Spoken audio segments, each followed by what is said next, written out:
Okay, all right, I'm gonna get this back so I can do it. Okay, this is Marcy Dunphy, and she's from Calvary Chapel, Tri-Cities here, and she is our Bible study, well, she passed it to Dana, raise your hand, Dana. There's our new Bible study, like leader, women's ministry leader, but Marcy kind of shows, I don't know if Dana needs any more ropes shown to her. She pretty much knows how to do it. But anyways, Marcy does a lot of counseling for us at church. And then this is Kathleen Williams, and her husband was up front leading worship. If you guys saw him there, and they're from Whidbey Island. She's the house right there. And this is Luann Kirkham, and they're from Rathdrum, Idaho. I know, but I feel like it's in Washington because we go up there really close. Yeah. So anyways, all right. So we'll ask some questions, and then I'll let the girls answer, and then if you guys have other questions, then we'll do some other ones. Okay? All right, so one of the first questions was, do you agree with putting young girls with children on staff or in leadership positions in the church? So let's just, are we supposed to use the mic? Yeah, use the mic, I guess. Right? Guys, hot. Okay. Can I shut this? Yes, please. Ooh. It's getting cold. Unless somebody has a blanket. I won't shut it all the way. Sorry. Well, I guess I would say that the Bible doesn't specifically address that. We know that as women, we are called that our first priority is our family and managing our homes and taking care of our husbands and our children. And so we know that is our first priority. I think that there's a lot of scenarios in that question that can look a lot of different ways. So I think it just depends on the situation. And if mom can take care of her children and do a leadership position, I think that's great. So I think it's very situational. Oh, I guess you have a mic right there. I agree. Okay, Marcy. Well, I don't know. I sometimes believe that women are made to feel, so let me get into some feelings for a moment, that we can't do anything outside of our home. And so I don't want to start from that premise that we can't do anything outside of our home, but I agree with what you guys are saying. If God has given you children, that's your first priority. So there's plenty of time to serve. I know it doesn't seem like it right now, but our little ones will grow up, and then you'll be like me with great grandkids, and I still have them over and wear myself out.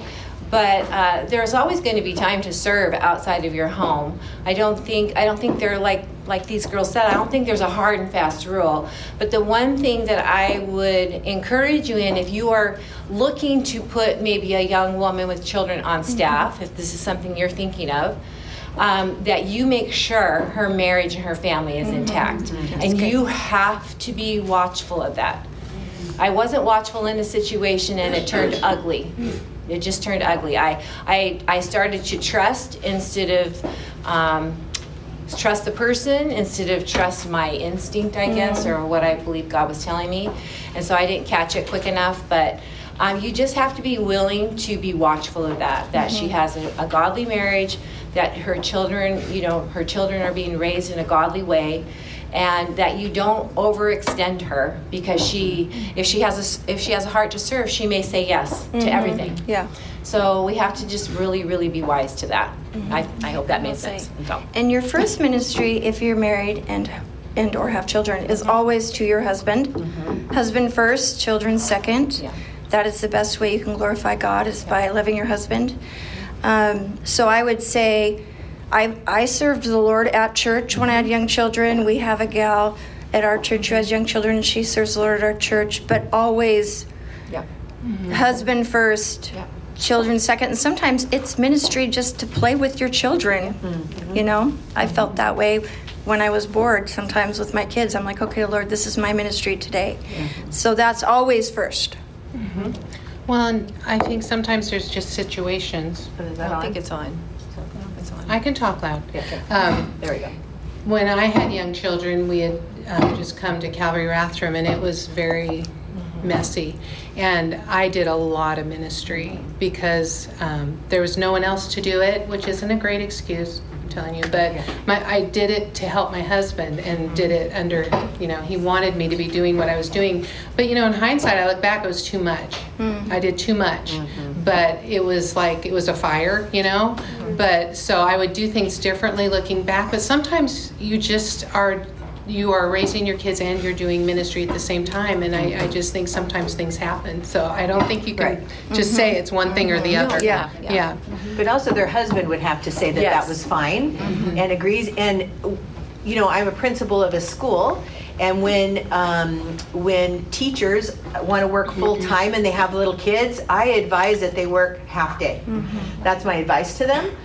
Because they don't always want to do it, and I let them do it if they want, but it's just a lot when you got little ones and you're having to leave them with somebody else so that you can do this job. We had some of our past. It seems like we always hire the pastor's wives. So everybody works at our church, right? And the reason that we do that is because everybody's, Steve usually only hires pastors he is very particular about pastors that he hires because of their wives. Like if their wife is questionable, he won't hire them.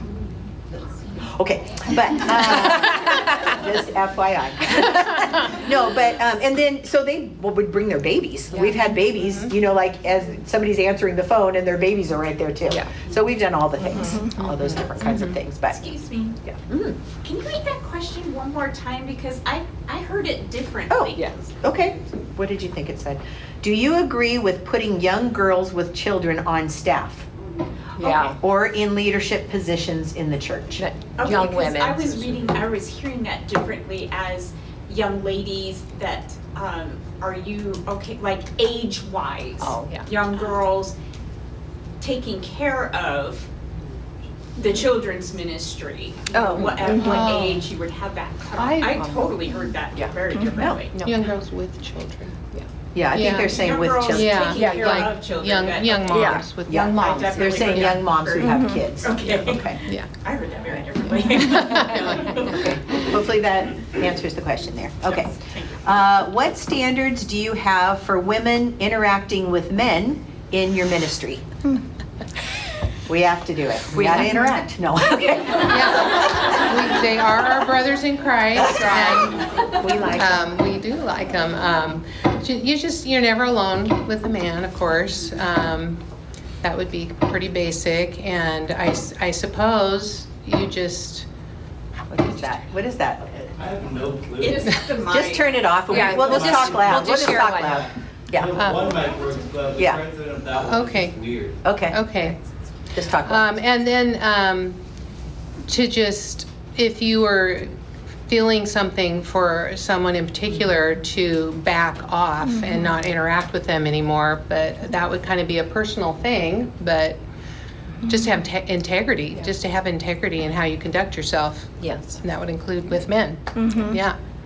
And I would say Brett and I have strict rules about me being alone with men and him being alone with women. I have one particular situation where weekly I have a man that comes in to set up for his class for Kids Chapel, because I oversee Kids Chapel. So I say to Brett, okay, every Sunday this man is coming in, setting up, and I'm in the building, and he is a single man who is kind of lonely. So I'm like, I don't want to make him relying on me, but also he's lonely and he needs interaction. So I just go, this is how I'm handling it. This is where I'm standing or sitting when he comes in. This is how I'm interacting with him. Is it do I have your blessing? And so once in a while I think it ends up happening and you can't avoid it. No. And I think Luann said it as well.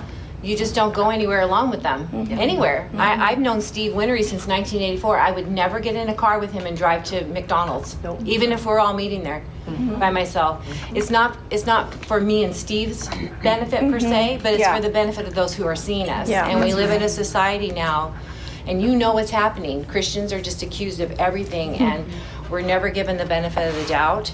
I shouldn't say never, but a lot of times we're not given the benefit of the doubt. So I'm just really, really careful. And then also as a wife, my husband and I have, and we've butted heads about this over the years, especially in the early years of ministry. But if I get a feeling about someone, he listens to it. Yeah. And so, he just will. I'll just say, hey, watch out over here, watch out over there, because we have a lot of ladies who don't have strong male leadership in their life, and our husbands are attracted to them. Are attracted to them. Stop the recording. Would you all like to go around? Anyways, all that to say that, that's attractive to women who don't have a strong male leadership in their life. And so you just have to be wise to that. But also be wise, Bobby and I have spoke about this many times over the years, and she's helped me in that. I can be a jealous fishwife, right? It's kind of like what she said during the women's class. I don't get to talk to him a lot as much as you guys do, you guys as a whole. And sometimes when things are happening at home and someone will come up to me and say, oh, I had the greatest conversation with Mitch the other day. And I'm like, because I haven't talked to him for 3 days. He's so understanding. So I'm just careful about stuff like that. We're just careful about, and now we kind of make jokes about it. But I just think that we just have to be wise. The devil is out to get us, and we cannot be unwise to that. And if you think you won't fall that way, take heed to yourself, because I'm sure a lot of people who've gone before us have said that, and they have fallen flat on their face. So. And that makes me think of that scripture that says that an appearance of sin, you don't even want an appearance of sin. And I can think of like one time, I don't know, Steve was going on, I don't know what it was, if he was going on a mission or I don't know what it was, but Christy was going too, and I wasn't going for whatever reason. And they didn't even think about it, and he's not the booker, but they just they were going to sit next to each other on the airplane. And I was like, no, that does not look good. When everybody comes down the aisle, if they're in the Tri-Cities and they know that you're the pastor, you're sitting next to this girl, and they don't know maybe they don't know who she is or whatever. You know what I mean? So they were like, oh, they didn't even think of it. So if you think of something, like they're saying, if you're feeling, then you just say it. Like, hey, we got to change this because we don't want it to look bad or whatever. And it was no problem. They just, she just switched seats with somebody else, or whatever. So, you got to do stuff like that. And I know that probably we all have done this. If our husbands are staying after church, maybe in the evening or an afternoon church and on Sundays with a woman, you don't leave them alone if you can't, if at all possible, you be in the building at the same time and don't go. And I've had many late nights where I've had to do that. But that's okay. It's a protection not only for my husband but for her as well. Right? And if you have little kids and you have to go home, then you get one of the other guys in the, like I'm looking at Esther because her husband's here all the time late because he's waiting on Steve. Yes. And lots of times I can stay but sometimes I don't know, I'm old and I get up at 5 o'clock in the morning and by 9 o'clock I'm like, I have to go to bed now. So Ryan will stay. I'll ask him like, are you staying? And he said, yeah. And so he just sits in there and waits and while everybody talks or whatever, if I have to go home. I try to stay if I can too. On purpose try to stay there. So, and I would say this also, if you can be in the church service, which sometimes we can't because we're doing children's ministry or whatever, you should try to be in there listening to your husband so people see your face. I don't know how else to say it nicely, that they need to know who you are and that's yours. He's yours. That one's mine. They see you as a unit. Yes. Yeah. And don't be afraid to, how do I say this? Sorry, I'm just blunt. I know, just say it. Don't be afraid to make a stand with a woman. I've had to do that a few times. So there was one lady that was always coming up and touching Mitch's hair and rubbing him on the back, stuff like that. And I finally just had to talk to her and tell her, you need to stop doing that. She's like, well, he had his collar out of. I said, well, that's okay. You can come tell me, but you just need to stop touching him. He's not yours. And I said it nicely, but she got it. We had that happen, years ago, a touchy woman. But I just told him, she can't touch you like that. And he goes, I know, but I don't know how to deal with it. It's going to be so awkward. And I said, well, it can be awkward with her or it can be awkward with me. Somehow he figured it out. She was your awkward. I wish I had him. I need to write this down. Yeah, we're writing that down right now. Choose your awkward. I like that. Yeah, it's true. And I'm going to tell you, my sister is a pastor's wife, and she had a touchy person too. And they were playing softball, and the girl would always sit like right next to Bruce, you know, and chat him up. So my sister just came, and she said she did like this. Yeah. Wiggled her butt right in between them, and they just carried on like normal. But like, you know, girls that get that, a girl would understand what you're saying when you're doing that. Like, get away from my husband. So my sister's really blunt too. Like Marcy, she's just funny, and so she just walk up like, don't. Somebody left a message on her her answering machine one time, like, oh, we missed you so much, blah blah. He was gone on some mission or something. She was like, when she heard it, she's like, no. So she said, God, put that person in my way at church. Let me see them. If you don't want me to do it, then don't let me see him today. If you want me to, I'm going for it. And she saw her, and she said, don't ever talk like that again to my husband. Like, she just said it. Yeah. And you know what? Sometimes we're afraid, I think, because, you know, we're trying to be all nice to everyone. But no, it's totally inappropriate. And if that girl doesn't know it, take care of it. Help her to understand. Graciously. In a meek and kind way. Yeah, in Jesus. In Jesus' name. Yes. Okay. Anybody else? Anything else on that? Any other question? Okay. All right. How do you feel? I can't even say that word. How do you facilitate discipleship within your women's ministry, and how do you make it known?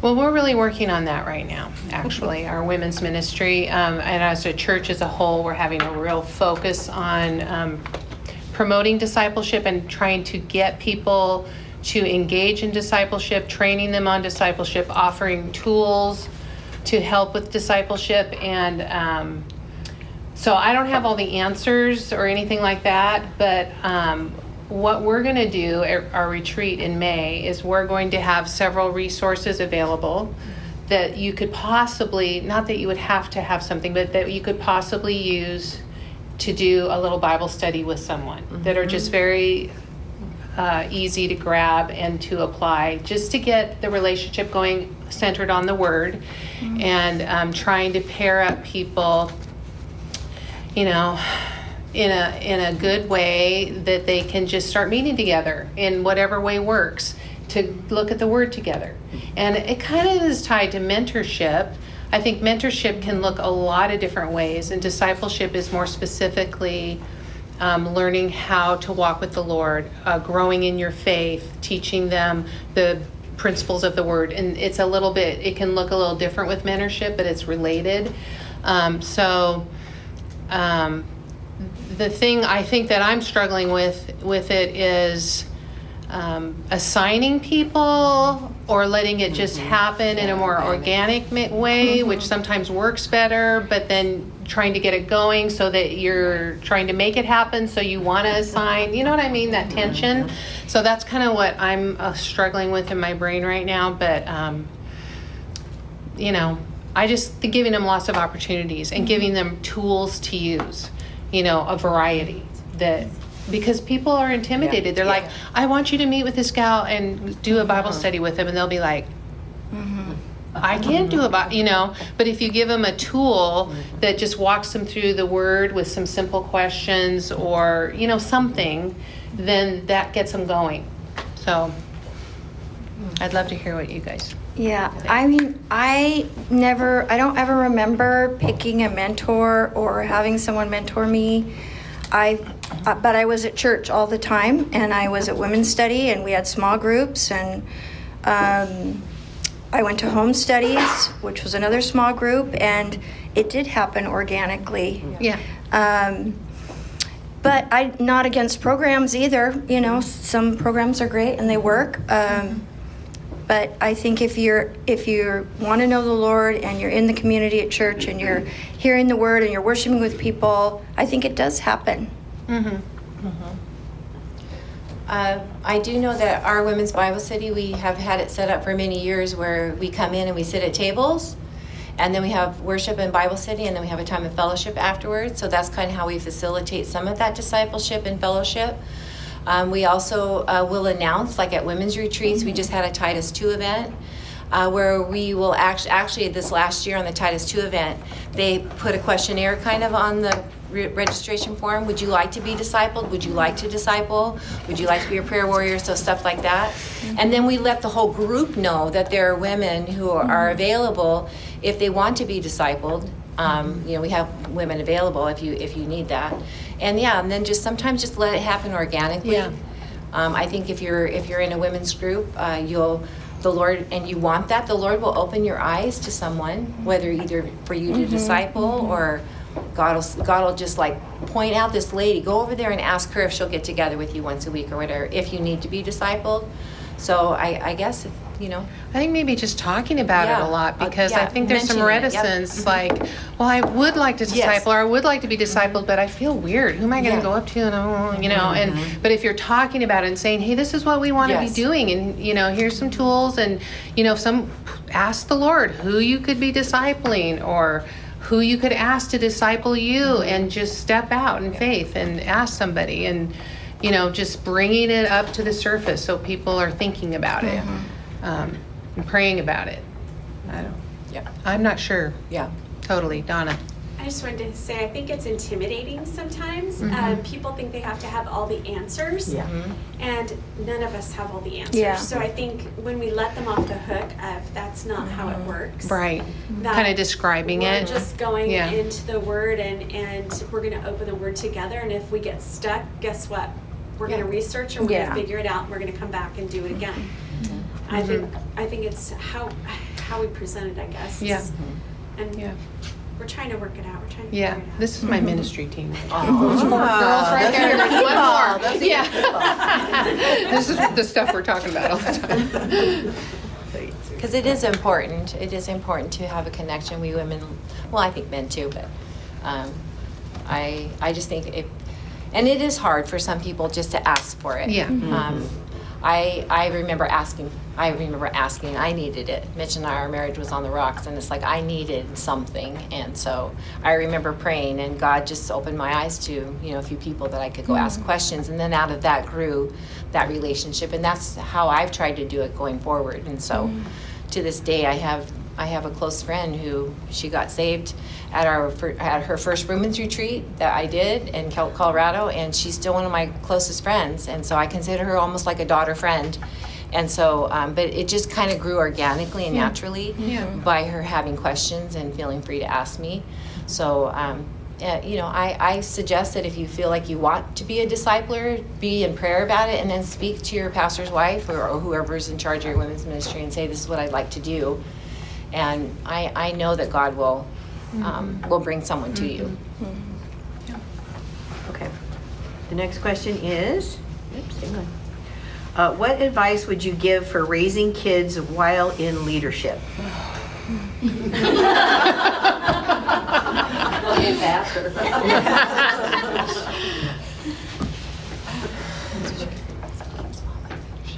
They're the most important. They They need to are. know that they're more important than anything else you're doing. Yeah. And get them involved to do what you're doing. Make what you're doing accessible to them also, and showing them how to serve others and how to be patient and give someone else priority with your mom while you're being patient and waiting. It's a way you can serve the Lord, but that they're always the priority. Yeah. And I think there's a balance that you have to always be thinking about, because you can be serving and being at the church for so long that it's just not appropriate. It's not reasonable for children to be there that long and to handle that. And so I think you always have to keep in mind that what they are capable of. And there's also a sacrifice when you serve, that you're teaching your kids. When you serve, there's a sacrifice. And so there's that balance of it's an appropriate amount. It's not too much. It's not, they're learning to sacrifice. And that's not always easy to figure out. So it's a lot of praying about that and trying to make really wise decisions. And you won't be perfect, Yeah. You And can don't look back and go, oh, okay. Yes, right, Yeah. I know. You can always say, right, what's that Right, saying? Hindsight's yeah. 20/20. Yeah. And also to remember that serving our children at home is a ministry, right? Yeah. You're raising little soldiers for Jesus. They're the next generation. They're the ones who are going to be in leadership in their community and in their, and in their own homes and all of those things. And so it's kind of that mindset, I think, that has happened with the women's lib movement over the past how many ever years it's been, is that that's a less than calling, and it's not. It's the most important calling. And I believe with all my heart that's why the devil attacks us in that, why he makes us feel like, or makes us think that, well, I'm just a mom, I'm just a wife.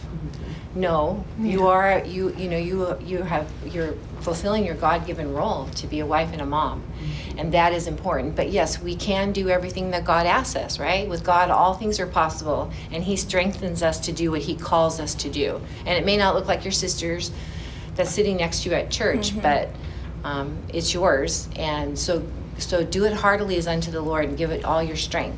And he, again, he's going to be faithful to help you do that. Well, I think navigating the hard things that come in ministry, the times where a family leaves because they're mad at dad, or whatever, and it's their friend. The family's it's their friend. Yeah. There's been a lot of those situations, and but it's like giving your kids the right amount of information, because they need to be told something. Yeah. They need something. You have to explain and try to explain it, but without them hating those people. Right, I mean, right, yeah. it's just you have to be really careful about how you do that. And about 5 years ago, we had someone leave our staff, and it was very difficult and very hard, and not the best circumstances. And this pastor, he had been my kids' youth group leader, and they were very attached to him. And it was very devastating to them. And it was really hard for us to know what to say to them, because we didn't want to tell them all the things that weren't right that were happening, because they loved him, and we didn't want them. It was just so hard. That's what I'm trying to say. And we still are processing this today. We've come a long ways, and I think in hindsight, because they were older, we could have told them a little more, but maybe not. I don't know. But I just think you have to be really careful in those situations and really seek the Lord on what is the best way to respond, and what do they need to know, what is necessary for them to know, and that they do need to know something. You do need to help them through that. I don't know. That's not great advice. It's just very difficult. Yeah. It's just like, what do you That's do? a hard thing. It is a hard thing. It's very hard. My husband had to let my daughter's youth pastor go, and she loved him, and she was sobbing. And we just said we love him. It just wasn't working, a working situation. She was sobbing, and my husband was coming home, and I said, okay, I need you to go wash your face and be brave for your dad. And I don't want you to feel awkward around this person. When you see this person, you love this person, and you can tell him you miss him, and you can, just treat your dad and treat your youth leader like Jesus would want you to, and just help them walk through that of what it would look like. And for her dad, she needed to be brave, so he wasn't terrified that she thought he was a big jerk, and for this other person, that he had value in her life, and that she appreciated that. Yeah. Yeah. We have to teach our children how to handle the emotions of life, because again, we live in a society where everybody's just a free-for-all. Yeah. Right? Yeah. And whether it's anger or bitterness or just being mouthy, or how they act towards cops and all that stuff, Yeah. it's because mom and dad didn't treat them how to deal with their human emotions, which again, we all have them. right? They're neither wrong nor right in the beginning. It's what we do with them that counts. And we need to teach our children how to handle hurt and disappointment. And, That's right. and for especially for our children, when you know you have a husband who's a pastor, you can't tell them everything. And so they have to learn to trust you. They have to learn to trust that mom and dad know what's going on. And you could be praying for us that we all handle it rightly, but you don't get to know that's somebody else's business. So, but it is hard. I think another thing with kids, pastors' kids, is that people put on them, this is what my kids told me after they grew up. They never told me when it was happening, so I'm telling you, if you have little kids, check it out. Because they said, like, people would come up and say things to them, and they did not know what to do with it. But they didn't tell me. If they would have told me, I would have told them what to do with it, or whatever, you know what I mean? Or it's okay if Susie doesn't like your shorts, or whatever it is, you know what I mean? Because Nathan would wear something, and then they would always, I don't know, people have comments to them, and they don't know what to do with it. So just know that that's happening to your kids, and maybe try to address it, you know, when they're young. Like, hey, you know, I don't even know how you would get to it, because I didn't even know what was happening to them. Because it's probably Steve's personality, but I don't have a ton of people coming up and saying mean things to me a lot. You know what I mean? Something's happened, but so I didn't really think it was happening to them. You know, but it happened to them way more than I thought that it did. And my son took it way more personal than my daughter. My daughter was like, man, I don't know. She just kept, but my son, he took it way more personal. So anyways, that's just something to be thinking about too, because everybody's looking at them. Oh, I know another thing my son said. He said, people always thought that I should go solve their kids' problems. So they would come up to him and say, Nathan, can you go be friends with my son, Johnny, because he needs help. And Nathan didn't know what to do. He's like, what? No, I don't want to be your Johnny's friend. I don't know. I didn't know what to say. But they never told me that till they were old. This is when he's 25. He's telling me this stuff. And I'm like, what? Or they expect them to know every Bible answer. Yes. It's like, oh, don't you know? Yeah. Well, you should My know. Or kids they hated call on that, him. yeah. Yeah. Nathan said they used to call on him in youth group. Like, well, Nathan, you know, Yeah, right? yeah. And you're like, what? I don't.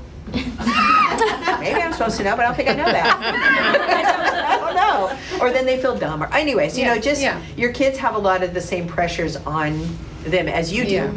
You know, that people expect things, which is, I think it's odd. But you know, I wouldn't expect. But anyways. But, well, you know, they do. and you know, just like we protect each other. So Yeah. if I heard somebody talking about you, I would do the same thing if I saw someone say something to Nathan. I would go, you know, I maybe pull Nathan aside and tell him to talk to you, but I would probably talk to that person. Listen, you're holding him to a higher standard here. Yeah. He's just a kid. Yeah, they're just kids. So be, you know, your eyes and ears open to be a protection if you need to. Was that good on that one? Okay. How do you deal with women in ministry who are always taking? It seems so exhausting. Well, I was one of those. You were a taker. Yes, I was. No, you were not. When I first met Bobby, I can remember. No, she was not. I remember we went somewhere together. I go, Bobby, do you really like me? She goes, yeah, why? I go, well, I just thought you had to like me because you have to. You know, that's kind of the feeling that I had because I was so needy, right? But anyways, I called them the porcupines. They're really prickly when you get next to them. Or the VDPs, the very draining persons. But I have to remember that I'm like that too. I'm like that sometimes too, right?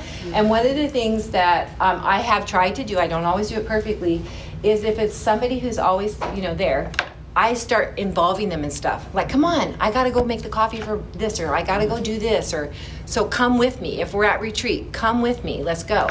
Right? And instead of feeling like, oh gosh, I gotta go do this thing, but you're talking to me. I just say, come on, I gotta run, but we'll talk on the way. And once we get there, here, would you do this while I'm doing that? And I think that a lot of times they just don't know what to do and they want to do something. So that's kind of how I took it. But That's good. I guess just deal with your heart a lot too. It's just you need the love of Christ to love them, and that they are looking for something. They need something. They need Jesus, of course, but to try to guide them to that and to love them well and to be gracious. I mean, we can't just not hang out with the difficult people or that's just right. set them aside. I mean, That's right. they need to be included. Like you right. say, Amen. bring them along. And, and it's not healthy for them to take over. It's not healthy No. for them to monopolize. And No. so Yeah. you deal with that, Yes. but you need to include them. Yep. Yeah, Yeah. in a healthy way.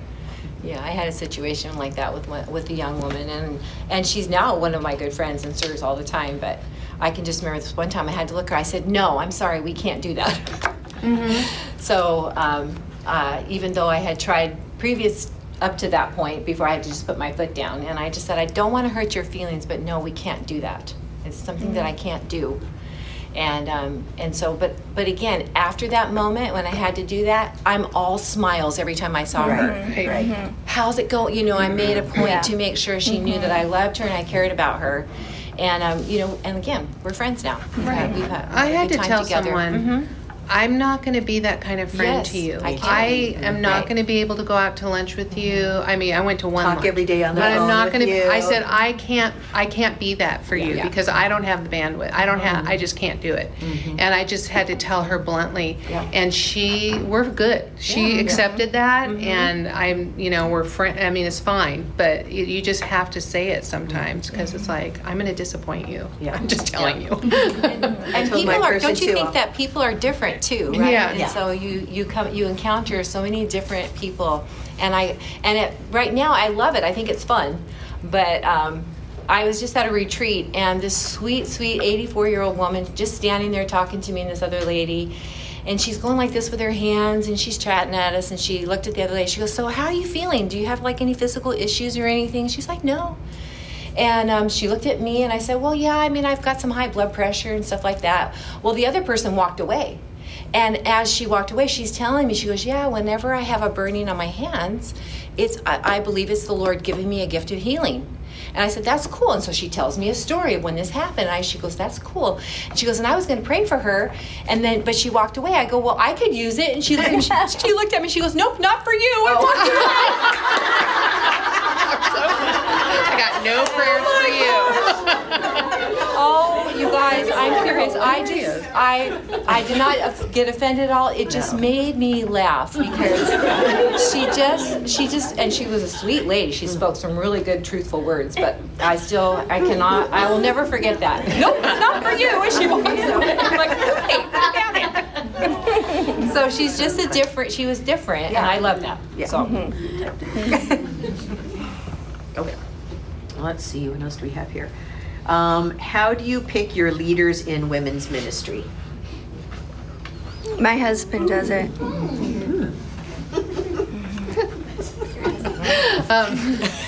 It's just picking straws out. No. Names out of the hat. No. Well, 4 of my team are right there. So We can't tell how. We can't tell how she did it. I just pray. I just pray over it, and the Lord, and I have to know them. Yeah. And I just pray, and the Lord has just been faithful to put them to me. I just knew that they were the ones. And, like Hope is recent addition because somebody else stepped off, and I just prayed. And she was already serving. She was already doing a bunch of things. It's not Already like, doing it. she was already serving. And so they're serving, they're showing up. Yeah. You're praying over it. You know them, you know their walk, you know they love the Lord and are walking faithfully, that their house is in order. I mean, all the things. Yeah. Yeah. Yeah. And we run it by let's say Dana, because Dana's our, so she's running our women's ministry, and she's going to pick table leaders, and she always sends me the names because I might know something that she doesn't know, because, and I usually tell Steve, hey, these names all sound like how you're saying and I Brett. talk to Corey about it too. There's because he might know something that I don't know. Yeah. And we don't need to be putting them in a leadership position or whatever. And I don't know if I've ever said no. I think she's always sent me people. I'm like, it sounds good to me. They seem good. So, we run it by people, and you should do that. I think because sometimes there's things that you're not going to know about, and they should not be in leadership at this point or whatever. Yeah. Yeah. And I like what Luann said too, is if women want to be involved in the lives of women, they have to be where the women are. Yeah. Yes. So That's it another doesn't way. mean that they have to be at every function or every Bible study, but you know, if you're praying about it, and when you're praying about it, God will open your eyes to that. But just be watching. Who's there? Who wants to serve? And I remember one time when I was organizing women's Bible study, and I picked a couple of teachers, and because we began to start doing like a team teaching type thing, because it was just getting overwhelming. Anyways, long story. And so I just asked these two ladies who went to our church. I mean, they were ladies I'd known for years. And one of the stipulations was, when it's not your turn to teach, I'd like you to be here. And they never showed up. Oh. They only showed up for the time that they were teaching. Oh, yeah, and I'm that just like, doesn't work. No. and then as soon as they were done, they'd go home. Oh. And I'm like, nope, that's not what it's about. It's not just about teaching. It's about discipleship and loving on them, praying with them, being there with them. And yeah, sometimes I was there till 10 o'clock at night. But that's okay. That's what God asked me to do. And so I looked for that. Got to be where the ladies are. Yeah, I think that's true. Okay. Any advice on how? Okay. Any advice on how to keep your marriage healthy while being so busy in the ministry? Victoria's Secret. Whoops, there's a man in here. Sorry. Henry's not listening. He doesn't even know. He's like, what? He's married. Well, every man is different and needs different things. Yes. So my husband used to want to be a rock star before he gave his life to the Lord. So could've I been a rock think star. I'm going to be the best groupie that ever was. And he needs my approval. So when he's teaching, he needs me nodding and smiling. And so you just kind of have to figure out what your husband needs. He also needs me. I always say Brett's love language is me running kids chapel. So that's how I love my husband. He does, he knows it's taken care of. Oh, yes, and done He well. doesn't have to think about it. And so that's the way I love my husband, is I run kids chapel. And so you ask the Lord what your husband needs, and he'll show you and give you insight to know how to bless him. Well, and you need to make them a priority. My husband likes me to hang out with him all the time. His thing is like, we could be not talking, but we're together. Oh, we spent time together. And for me, it's like, well, we didn't talk, but it doesn't matter. He's like, we were together, and that's just so he likes it when I'm at all the services and I'm sitting next to him. And that's important to him, and we just do a lot together now because our kids are grown. It wasn't that way when they were younger, but and.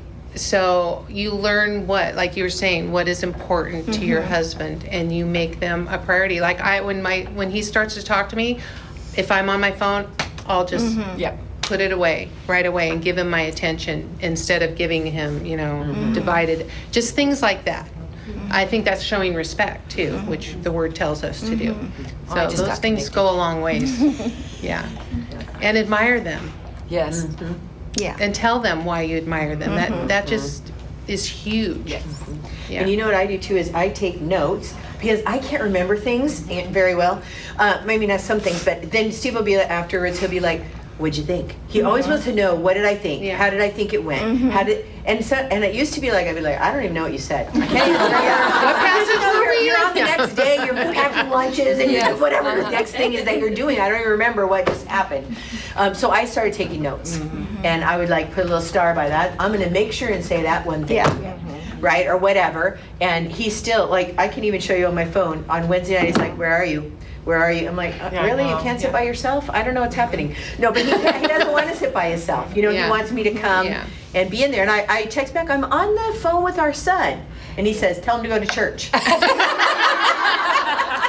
Keeping his mom from So I tell Nathan, "I gotta go. Your dad needs me." Yeah. So, and he's grown, so it's fine. But I take notes, so that I can say something to him if you're in it, and if you can be in a service, I think you should be in, unless you're doing what Kathleen's doing, because that's what her husband wants, right? Yeah. I wasn't always in service. Right, no, because I had.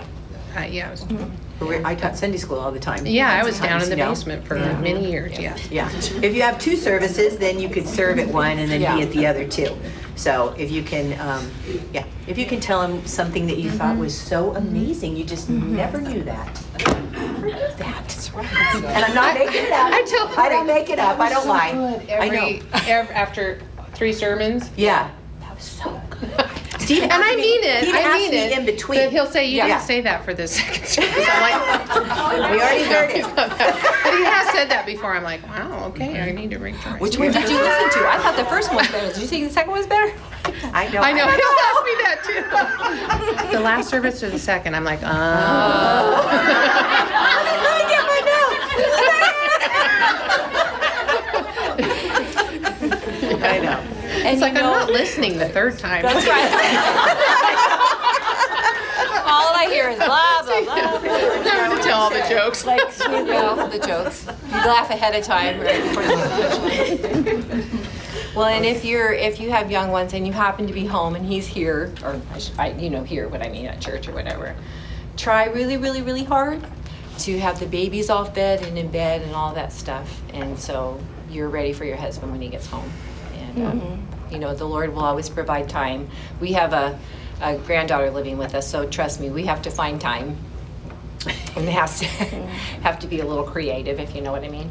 And but still, I want to make sure that that's what we bring to them, right? And I love that. I love the passage, and so I'm going to say it really quick. It's in Genesis where it says that we're to be their helper comparable, right? The Hebrew word means succor or succor. People don't like you saying sucker, but that's how you say it if you go to your Google. It says an assistant and a support in times of hardship and distress. And so that's our main role, right, is to assist them. And Not to cause hardship. Not to cause hardship, but to assist them. And that could be obviously in whatever is going on at work or in the ministry, or maybe they're in sin, and you have to help them in that time of hardship because that's what the Lord calls you to do. But I love what my daughter said. My daughter Stephanie said, you know what, Mom? I tell ladies that when our children are sick or they need comforting or they just need to be held, won't we just sit there on the couch and rock them and sing to them and hug them and love them, and 10, 15 minutes, sometimes hours, sometimes we're up all night with them. And she said, don't you think we should do that for our husbands as well when they need us, right? If we're willing to do it for our children or spend time with our friends to help them or on the phone or whatever, our husbands need that, and a lot of them don't ask for it.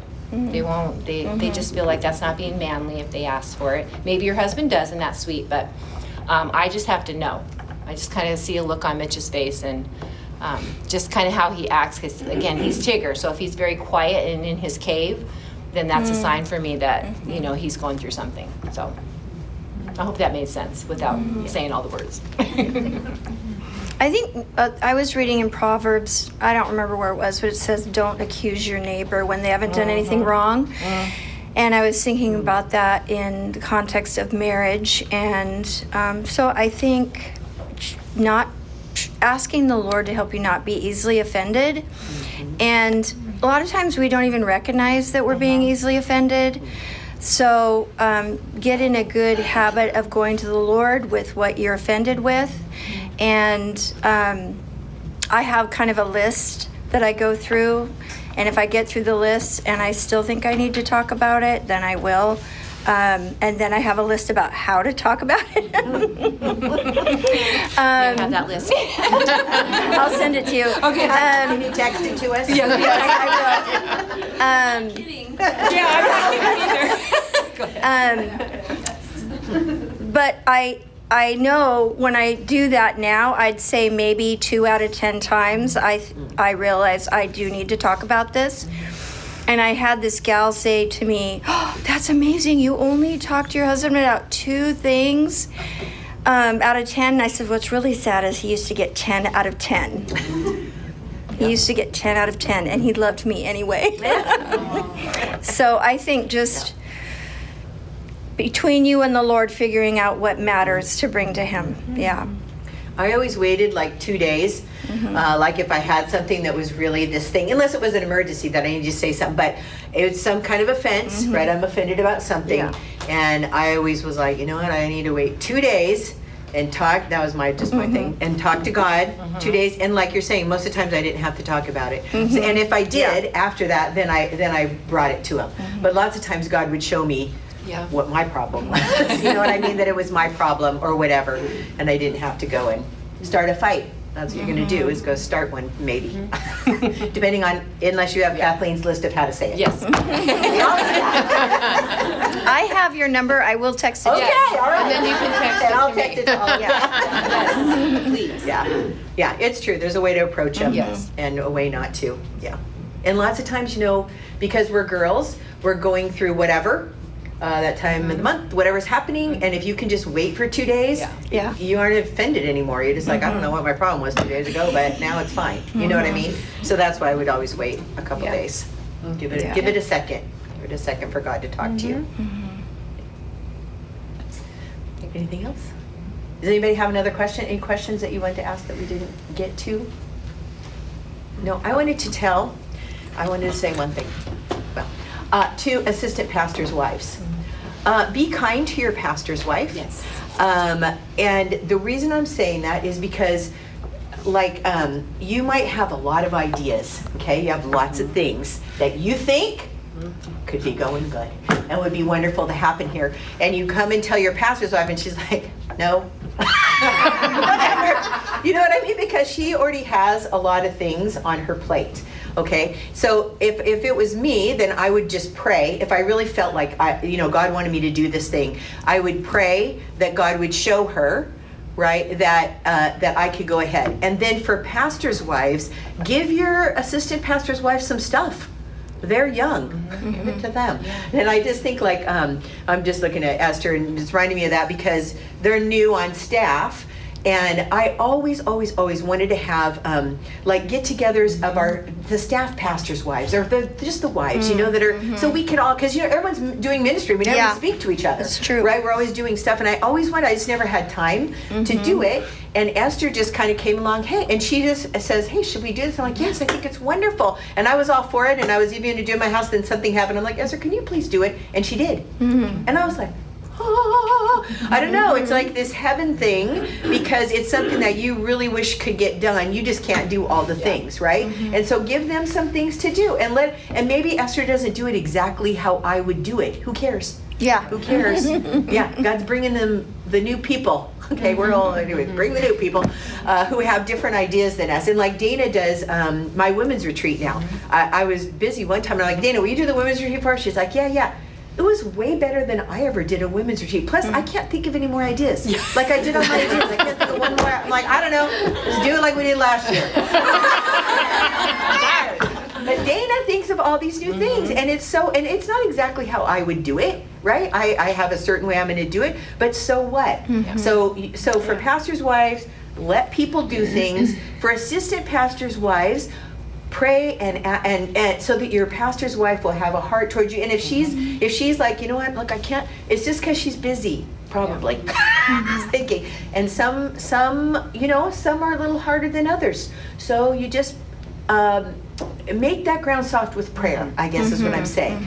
Pray about it, ask God, you know what, God, can you just show her that this is needed, and I'm so happy to do it. You know what I mean? So anyways, those are two things that just...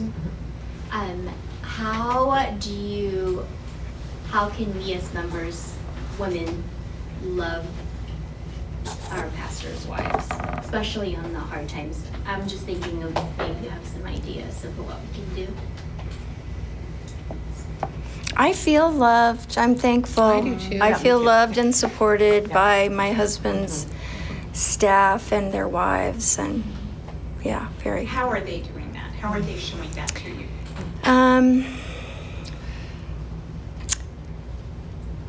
Oh gosh, that's hard. I mean, they're there, they're joyful, they're serving. I'll tell you one thing that blessed me. We sent out the schedule for these 3 days, and Cindy, who handles all our hospitality and administration, sent back a text. Oh, I can't wait. Just being excited to be with us made me feel good, that it wasn't going to be like, oh, I can't. Other things. 3 days or whatever, You guys. And so just little things like that. That was very encouraging to me. I even said, look, they're excited to be with us. And we try to express, we realize ministry is busy. You're doing your thing. I'm doing my thing. But we value you, and we brought everybody, this weekend so we could be together, and hopefully you are communicating that.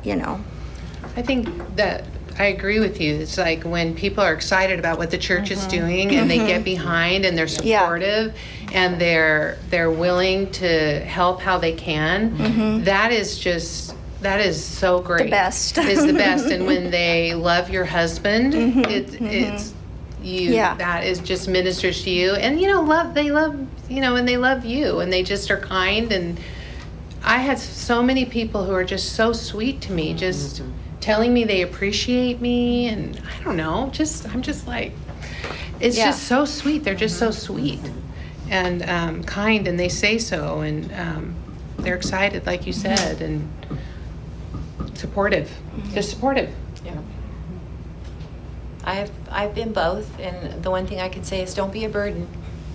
Be a help. That's what you're supposed to do, right? I mean, You say she's never been a burden. She hasn't. She's just making it up. But I'm serious. No, I'm just saying, don't, let's try not to burden one another with. Bobby and I have known each other for many, many years, and we hardly talk to each other. You want to know how we communicate? Through funny memes. So every day I get 2 or 3, and I just sit there and laugh, and Mitch goes, "Did Bobby send you another one?" I go, "Yeah, look at this one." And so, but I feel like I've spent time with her. I know that sounds silly, but at least I feel like I spent some time with her because I know how she thinks, and she kind of knows how I think. But I don't ever want to be a burden to her. I want to be a help to her. I want to assist her.